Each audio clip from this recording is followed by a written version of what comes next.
ನೀವು ಕೂಡ ಚಾಟ್ ಜಿಪಿಟಿಯನ್ನು ಅತಿಯಾಗಿ ನಂಬಿದ್ರೆ ಮತ್ತು ಎಐ ಚಾಟ್ಗಳಿಂದ ಫಿಟ್ನೆಸ್ ಸಲಹೆಗಳು ಅಥವಾ ಆಹಾರ ಸಲಹೆಗಳನ್ನು ತೆಗೆದುಕೊಳ್ಳುವ ಮುನ್ನ ಜಾಗರೂಕರಾಗಿರಿ. ಅದು ನಿಮ್ಮ ಜೀವಕ್ಕೆ ಕುತ್ತು ತರಬಹುದು. ಎಐನಿಂದ ತೆಗೆದುಕೊಳ್ಳಲಾದ ಆರೋಗ್ಯ ಸಲಹೆಯು ಜೀವಕ್ಕೆ ಅಪಾಯವನ್ನುಂಟು ಮಾಡಬಹುದು. ಇದೇ ಚಾಟ್ ಜಿಪಿಟಿ ಆಸ್ಪತ್ರೆಗೆ ದಾಖಲಾಗಿದ್ದಾರೆ.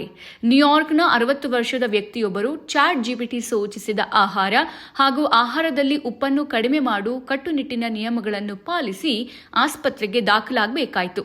ಮುಂದಿನ ದಿನಗಳಲ್ಲಿ ಈ ಚಾಟ್ ಜಿಪಿಟಿ ಹಲವರ ಉದ್ಯೋಗಗಳನ್ನು ಕಸಿದುಕೊಳ್ಳಬಹುದು ಅಂತ ಹೇಳಲಾಗ್ತಾ ಇದೆ. ಆದರೆ ಇಲ್ಲಿ ವ್ಯಕ್ತಿಯ ಜೀವವನ್ನೇ ಕಸಿಯಲು ಹೊರಟಿತ್ತು ಎನ್ನುವುದು ಗಂಭೀರ ವಿಚಾರ. ವೈದ್ಯರ ಪ್ರಕಾರ ಆ ವ್ಯಕ್ತಿ ಇದ್ದಕ್ಕಿದ್ದಂತೆ ಹಲವಾರು ವಾರಗಳವರೆಗೆ ತನ್ನ ಆಹಾರದಿಂದ ಸೋಡಿಯಂ ಪ್ರಮಾಣವನ್ನು ಬಹುತೇಕ ಶೂನ್ಯಕ್ಕೆ ಇಳಿಸಿದ್ರು. ಇದರಿಂದಾಗಿ ಹೈಪೋನಾಟ್ರೀಮಿಯಾ ಎಂದು ಕರೆಯಲ್ಪಡುವ ಅಪಾಯಕಾರಿಯಾಗಿ ಕಡಿಮೆ ಆರೋಗ್ಯ ಸಮಸ್ಯೆ ಉಂಟಾಗಿತ್ತು. ವೈದ್ಯರನ್ನು ಸಂಪರ್ಕಿಸದೆ ಅವರೇ ಸ್ವಯಂ ಚಿಕಿತ್ಸೆ ಪಡೆದ ಕಾರಣ ಈ ಪರಿಣಾಮ ಎದುರಿಸಬೇಕಾಯಿತು.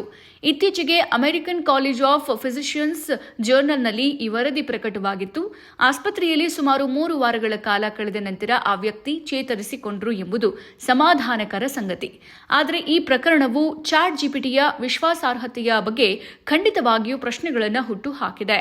ಇನ್ನಷ್ಟು ಹೆಚ್ಚಿನ ಮಾಹಿತಿಗಾಗಿ ಫಾಲೋ ಮಾಡಿ ಬ್ರಿಗೇಡ್ ನ್ಯೂಸ್ ಕನ್ನಡ.